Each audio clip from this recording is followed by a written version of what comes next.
découvre, tu me ressembles. Ben, dans le fond, c'est des gens totalement comme nous, là. Ils ont les mêmes besoins, ils ont les mêmes désirs, ils ont les mêmes...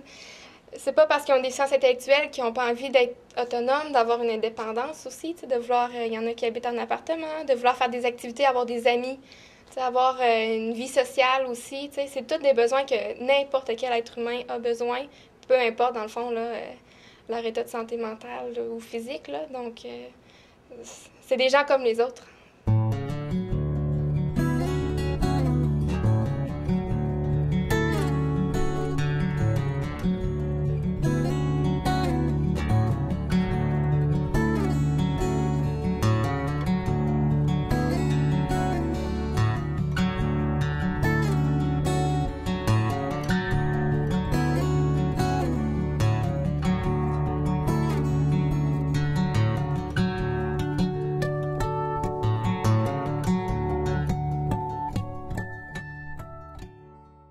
On ne connaissait pas ça dans le temps. Moi, dans le temps que je passais le pain, ben, j'envoyais dans les maisons, à quelques places que j'allais qu'il n'avait. Puis il était caché, il ne sortait pas beaucoup. Ça, c'était... J'ai jamais ri de ces enfants-là, moi. Puis, quand je vendais du pain, ben, par la maison, j'avais des bonbons. Quand j'envoyais qu'il était là, je lui donnais un chip. Dans ce temps-là, c'était des chips à 5 cents. Mais je les payais à traite, fait que quand je repassais dans le coin, il revenait souvent me voir.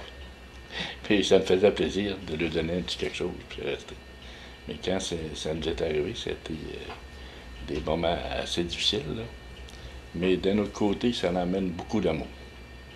Lorsqu'on a appris, premièrement, ce qu'on avait, ben, on voulait un enfant, c'est un enfant qu'on avait. Tu sais, des fois, on dit ils sont trisomiques, mais c'est un enfant qu'on voulait, et on a un enfant. Catherine est un enfant, c'est pas parce qu'elle est trisomique qu'elle n'est pas un enfant. Hein? On l'a appris quand notre fille elle avait 1 semaine de vie. J'étais censée sortir avec elle de l'hôpital, et puis la pédiatre m'a appris qu'elle avait des petites différences, et puis tout. Fait que, finalement, c'est ça. Ils m'ont annoncé qu'elle était trisomique. C'est un rêve éclaté. Nous, on ne l'a pas su à la naissance qu'il y avait une déficience. Ça a été beaucoup plus tard, vers l'âge de 4-5 ans. C'est sûr qu'on y a été suivi à Québec par des psychologues, des gens comme ça.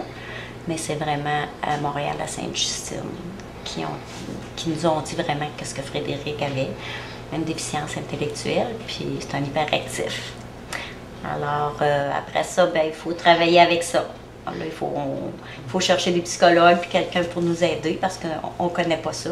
On n'en connaît pas d'autres, on n'en a pas dans les familles. Alors, il faut apprendre à vivre avec ça. Puis quoi faire là, pour les aider du mieux possible.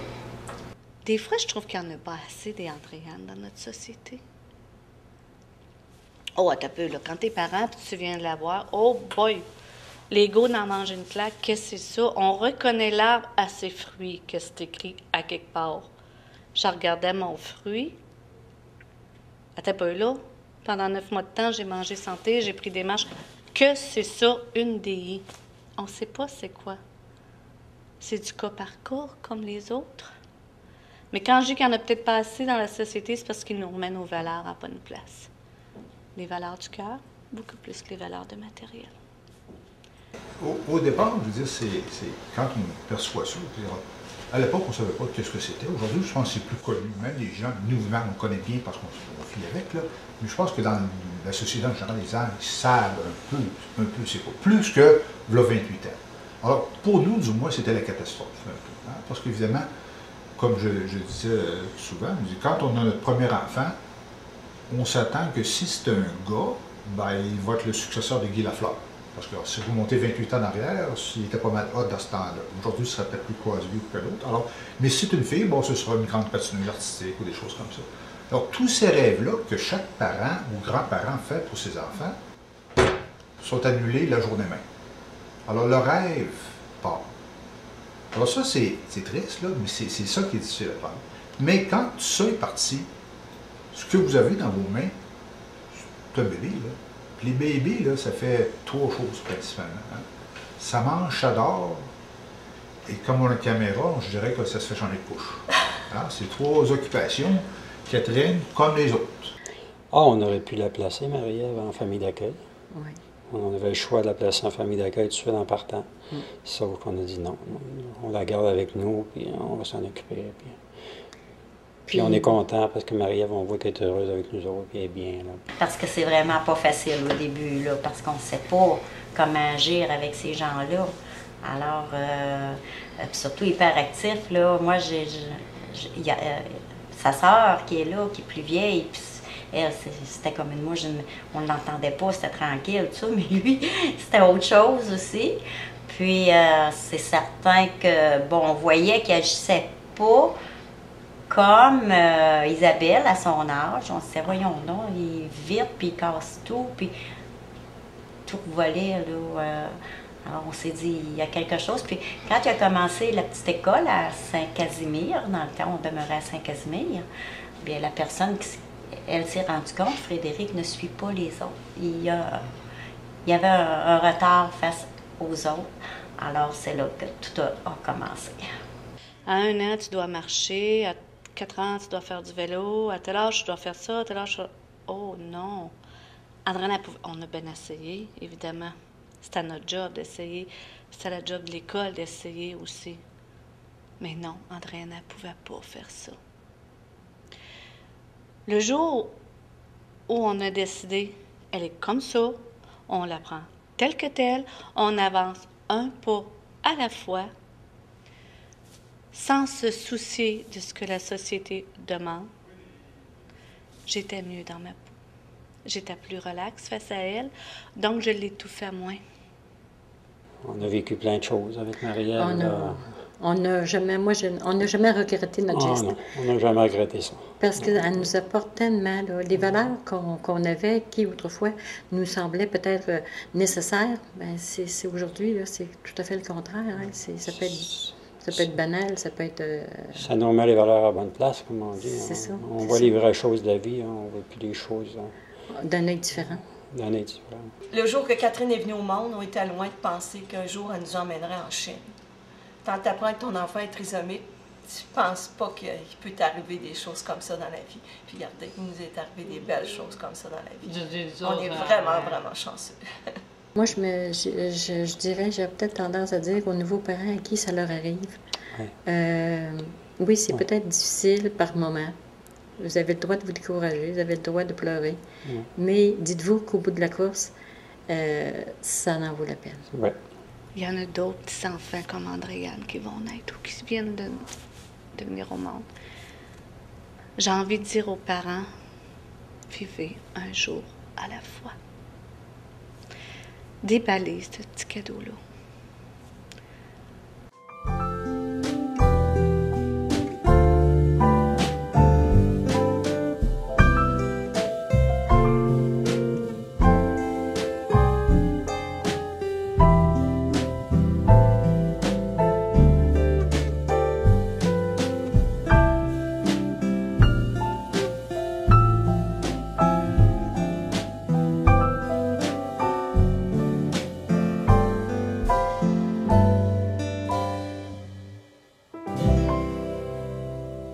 L'origine de l'organisme Laura les Merveilles a débuté vraiment en 2005, grâce à ma fille qui a un lourd handicap, qui s'appelait Laura, et pour qui c'était difficile d'être intégrée au terrain de jeu de sa ville, vu la lourdeur de son handicap. Donc, en l'été 2005, Laura elle avait 12 ans à ce moment-là, j'ai fait un camp d'été dans mon salon. Et j'ai invité quelques personnes, quelques enfants à venir jouer avec Laura, mais en faisant une programmation vraiment axée sur ce que Laura était capable de faire. Parce qu'à la ville, elle était toujours confrontée, dans le fond, à ses incapacités. Parce que la programmation, elle était faite pour les enfants réguliers. Donc, c'est vraiment ça l'origine au départ. Et on a appelé ça le camp Les Merveilles. Alors, la gardienne de Laura, Fanny Beaulieu, et moi, on a décidé cet été-là qu'on aurait du plaisir sur la rue Bernardine à Saint-Romuald. Alors, c'est comme ça que ça a commencé. Par la suite, bien là, Laura, elle est décédée en septembre 2005.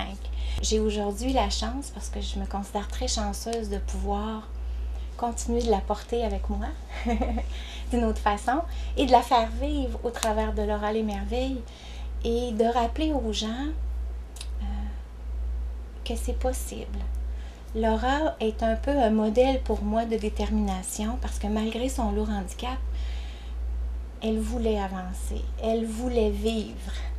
Donc, les services que nous offrons là, depuis 2006, comme je vous ai dit, ça a commencé par un camp d'été à temps plein, 2 jours, en complément de ceux des villes. Donc, tous les enfants qui, pour eux, c'était pas un plus d'être intégrés, parce que quand c'est possible, on y croit à l'intégration, on y croit mordicus, mais quand c'est l'enfant qui est pénalisé, handicapé, on croit qu'on peut faire une belle programmation, mais comme les camps réguliers, là. Donc vraiment, avec une chanson thème, des thèmes à chaque semaine, des sorties, etc. Donc ça a été notre première façon d'exister. Suite au premier camp d'été qu'on a fait, les parents nous ont demandé, est-ce que des fois la fin de semaine, vous ne pourriez pas faire de ces belles journées-là d'activité? Mon enfant s'amuserait, puis moi, ça me permettrait d'avoir un petit peu de répit. Exemple, l'automne, de pouvoir racler mes feuilles pendant que mon enfant s'amuse. Parce que c'est des enfants qui n'ont pas beaucoup d'autonomie à la maison. Donc, ça a été la deuxième demande. Alors, on a ouvert des journées de fin de semaine à Québec. Par la suite, ça a été, quand c'est des journées pédagogiques à l'école, puis qu'il n'y a pas de service à l'école, semaine de relâche, congé de Noël, est-ce que vous pourriez être là aussi? Alors, à Québec, on a dit, oui, on y va, on est ouvert. Et là, en 2010, par la suite, on est arrivé dans la région de Portneuf suite à la demande des parents de la région qui avaient entendu parler de nous, des services qu'on offrait à Québec. Et on dit, est-ce que vous pourriez venir dans Portneuf? Les premiers services dans Portneuf ont pris la forme d'un camp d'été en 2010. Et cette année, en septembre 2011, on a démarré un nouveau projet avec la commission scolaire qui est d'accueillir tous les enfants qui sont en journée pédagogique durant le calendrier scolaire. Donc, il y a environ une vingtaine de journées par année qu'on est ouvert. Puis ici, dans la région de Portneuf, on fait aussi du répit avec hébergement qu'on appelle, une fois par mois.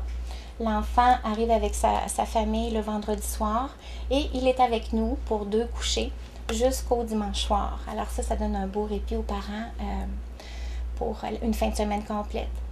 Il y a même une maman qui avait dit, à Laura Lémerveille, on en a plein le cœur, plein la bouche, donc plein les sens. Alors c'est devenu, le nouveau slogan de Laura Lémerveille, c'est devenu plein le cœur, plein les sens.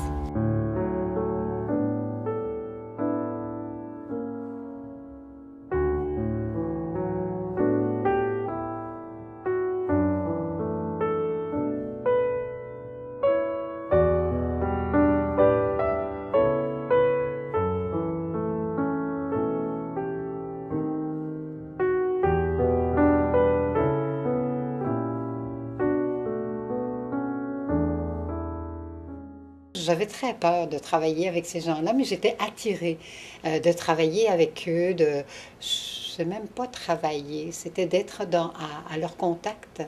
Et on croit toujours que c'est nous qui avons quelque chose à leur apporter. Puis je vois que c'est vraiment du donnant-donnant.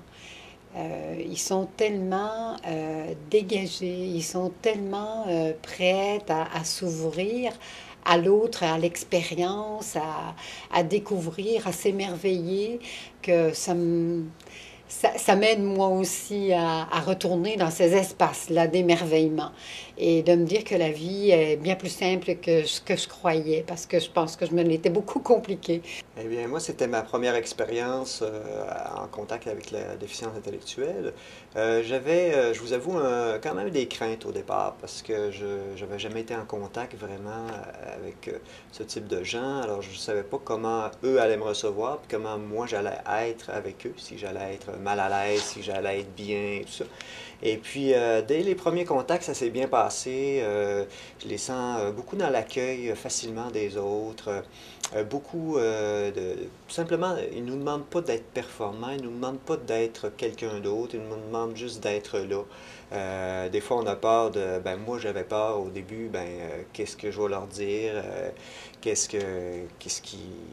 activité je vais leur proposer. Les personnes avec une déficience intellectuelle, je trouve que c'est des gens très, très authentiques, puis qui nous apportent tellement beaucoup de choses. Puis, ils expriment leur émotion. C'est pas des personnes hypocrites du tout. Fait que moi, je trouve que c'est vraiment valorisant aussi de travailler avec les participants, parce que, dans le fond, quand je quitte le samedi en fin d'après-midi, je me sens toujours bien. C'est vraiment réciproque. Je sens que je leur apporte quelque chose. J'ai une présence, une écoute.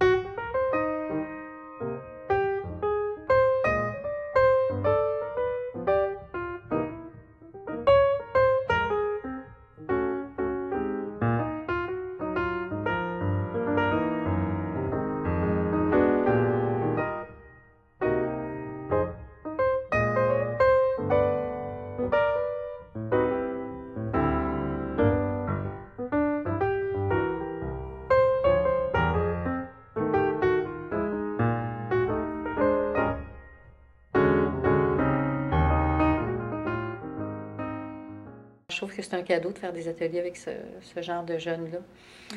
Beaucoup de reconnaissance pour ce qu'ils ont fait, pour ce qu'ils ont reçu. C'est sûr, ils repartent comme le cœur plein, ils sont contents. Puis curieux aussi.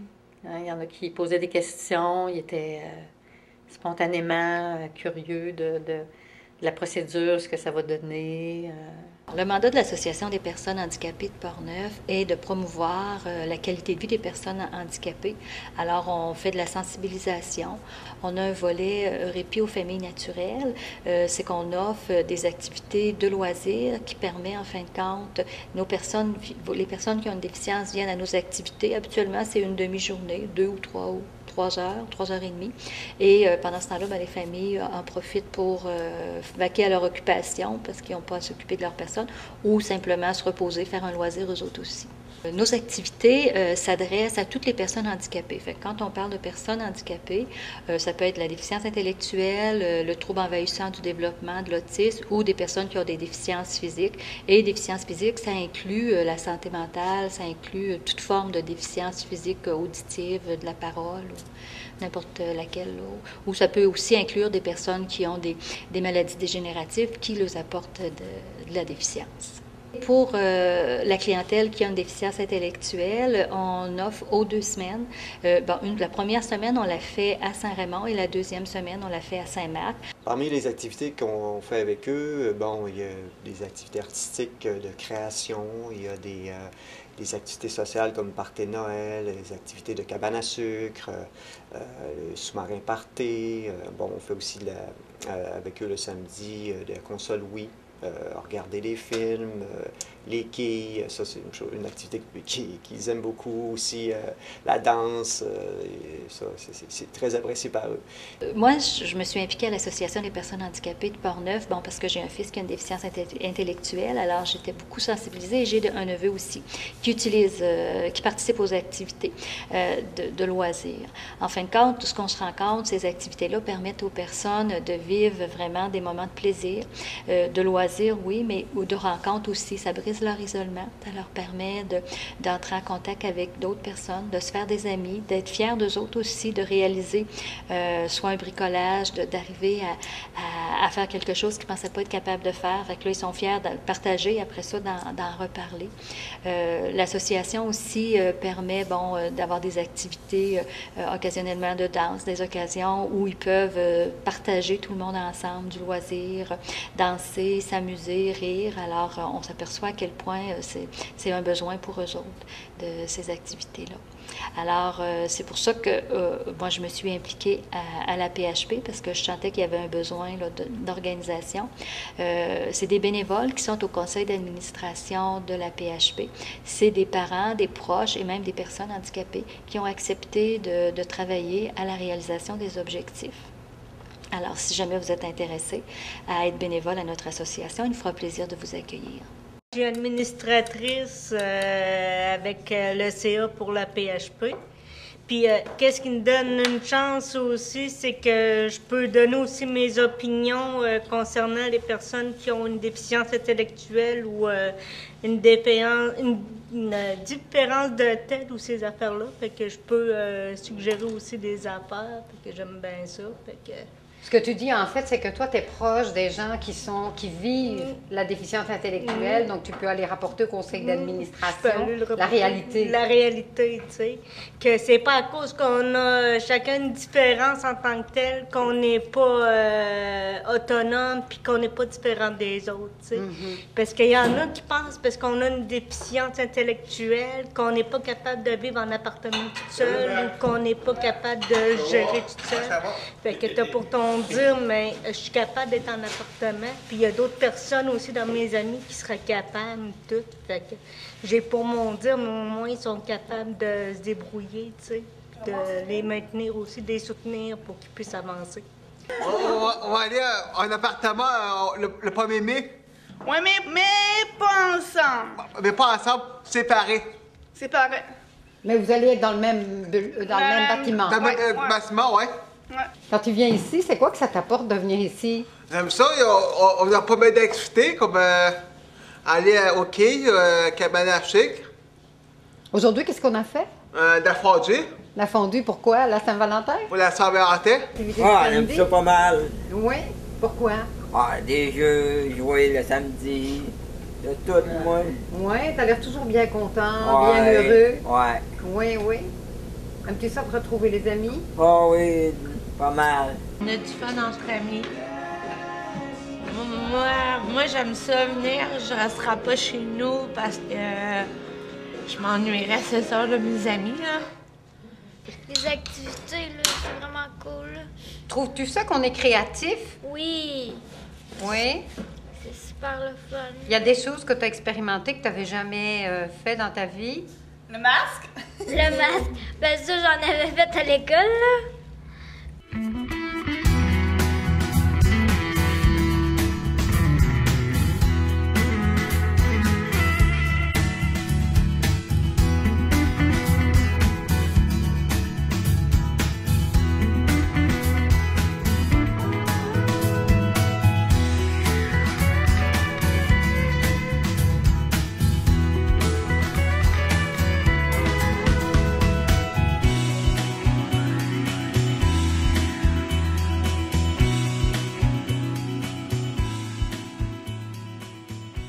Plus tu les mets en situation dans la société, ces enfants-là, plus les gens s'habituent à eux. C'est normal, hein? On est tous faits comme ça. On va embarquer dans quelque chose tranquillement à force de le voir, de le connaître, mais c'est pas évident. Même qu'aujourd'hui, Marie-Ève a fait tellement partie intégrale là, de la vie de la société que des fois, là, j'en oublie là, qu'elle est différente. Oui. J'en oublie qu'elle est différente. Je pense qu'on peut dire que Frédéric est très bien accepté également dans tous ces loisirs-là. Il parlait tout à l'heure qu'il joue au bowling. Il joue dans une ligue de bowling avec nous le jeudi soir. Donc, on est plusieurs équipes.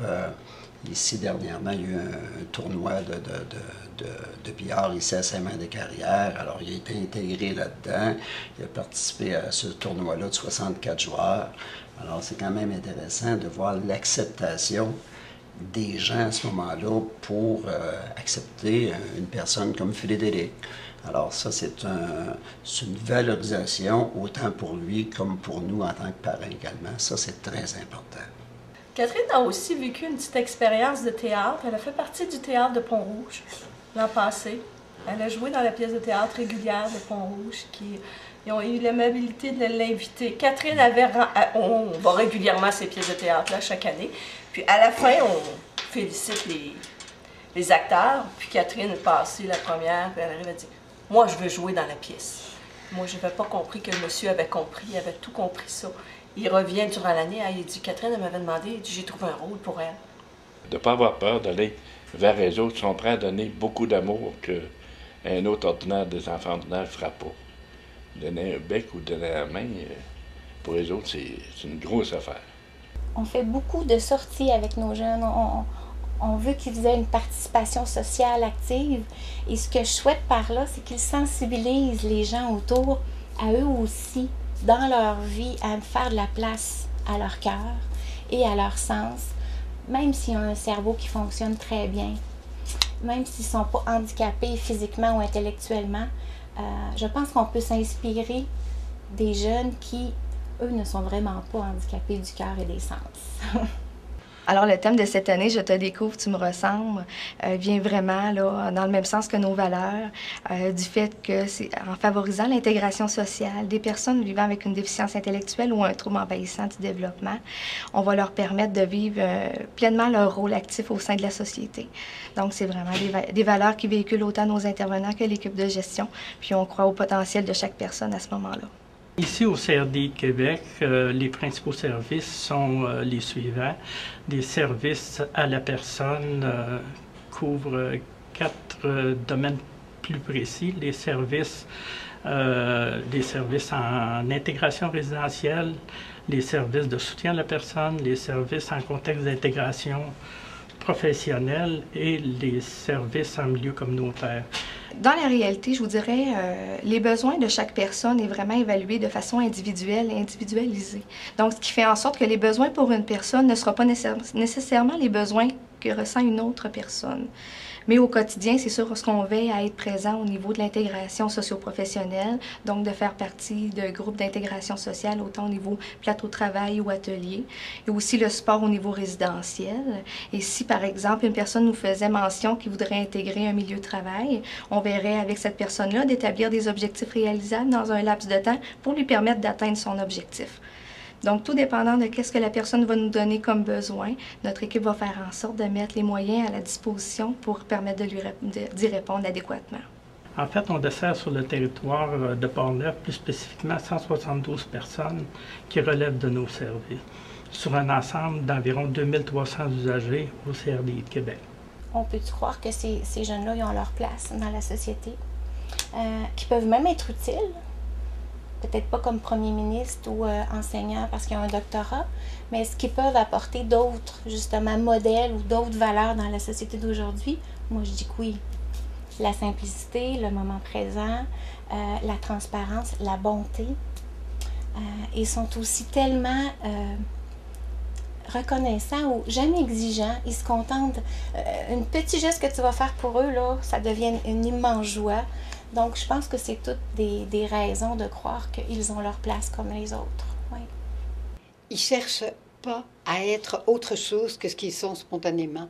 Il y en a pas de jeu. Ils ne cherchent pas à copier le voisin. Ils ne cherchent pas à être performants, à faire mieux qu'eux, à être mieux qu'eux. Ils offrent en fait juste ce qu'ils sont. C'est nourrissant d'être avec eux. Ça amène de la joie. Puis, on ne peut pas expliquer nécessairement pourquoi, c'est simplement d'être présent avec eux. Ils ne font pas rien de spécial, ils sont eux-mêmes. Souvenez-vous toujours de deux choses. Il dit il ne faut jamais les sous-estimer, puis il ne faut jamais les surprotéger. Puis ça, c'est vrai. C'est vrai aussi. Parce qu'ils sont capables de beaucoup de choses. Hein, fait que faut pas les sous-estimer. Puis si tu les surprotèges, bien, tu les aides pas à acquérir d'autonomie. Au début, il y a peut-être un apprivoisement quand ils ne vous connaissent pas. Tout comme nous, on a à les apprivoiser aussi. Mais une fois qu'ils vous connaissent, vous faites partie de leur monde. C'est toujours un plaisir et un sourire, avec un sourire qu'ils vous accueillent. Les gens devraient avoir le même regard sur un enfant handicapé que sur un enfant régulier, tout simplement. Parce que c'est un enfant à part entière dans la vie, il a droit à sa place.